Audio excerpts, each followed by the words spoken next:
Azlampur voice missionary স্কুলে স্কুলের বার্ষিক স্পোর্টস চলছিল, তাই সেখানে গিয়েছিলাম। তো দেখুন আমরা ভেতরে গেলাম। ভিতরে যাওয়ার পরে দেখলাম খুব সুন্দর ফুল গাছ লাগানো ছিল এবং খুবই সুন্দর লাগছিল। এত সুন্দর মনোরম পরিবেশ জায়গাটা, মানে সত্যি পড়াশোনা করার মতো জায়গা, শান্তশিষ্ট একদম পরিবেশ, কোনো হইহুল্লার নেই। তো ওই স্কুলে আজকে স্পোর্টস খেলা চলছিল। যেতেই দেখি ক্লাস 10-এর ছাত্রদের সঙ্গে টিচারদের দড়ি টানানি খেলা চলছিল এবং সেখানে ক্লাস 10-এর ছাত্ররা জয়ী হয়েছে।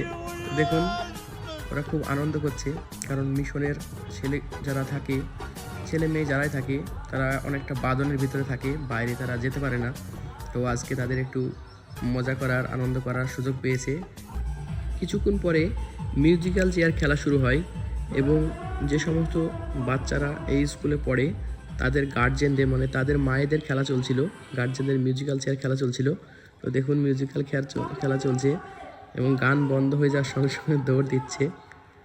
তো এরা প্রথমে শুরুর দিকে খেলা, এখন দেখুন শেষের দিকে এরা দুজন মাত্র আছে।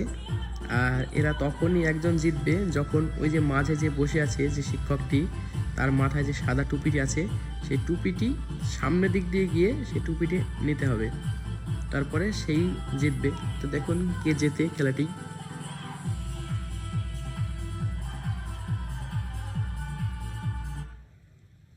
এই যে গান বন্ধ হয়ে গেছে এবং ওই মেয়েটি টুপিটা নিয়ে নিয়েছে, উনি ফার্স্ট আর এদিকে এই মেয়েটি সেকেন্ড।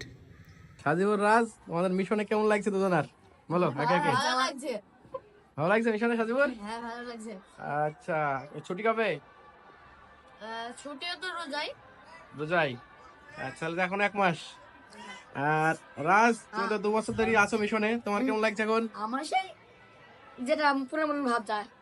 আচ্ছা, আমার আর মিশনে কি কি খেলা দিয়ে আসলো তোমার? আমার মিশনে ছিল লং জাম্প আর 150 মিটার আর আলদৌড়। দুটোতে লং জাম্পে ফার্স্ট আর আলদৌড়ে ফার্স্ট আর 150 মিটারে সেকেন্ড। সাজিবুর পিছনে আছে, ওটা সাজিবুর আমার ভাই, আমার কাকার ছেলে, এবং আমার পাশে যে আছে এটা হচ্ছে আমার ভাইপো, মানে আমার ভাইয়ের ছেলে। তো তাদের দেখার জন্য আমরা মিশনে এসেছিলাম। তো এখন বাড়ি যাব, তো বাইরে বেরিয়ে দেখি এখানে প্রাইজ ডিস্ট্রিবিউশন চলছিল। ফার্স্ট সেকেন্ড থার্ড তারা দাঁড়িয়ে আছে এবং তাদের পুরস্কার দিচ্ছিল।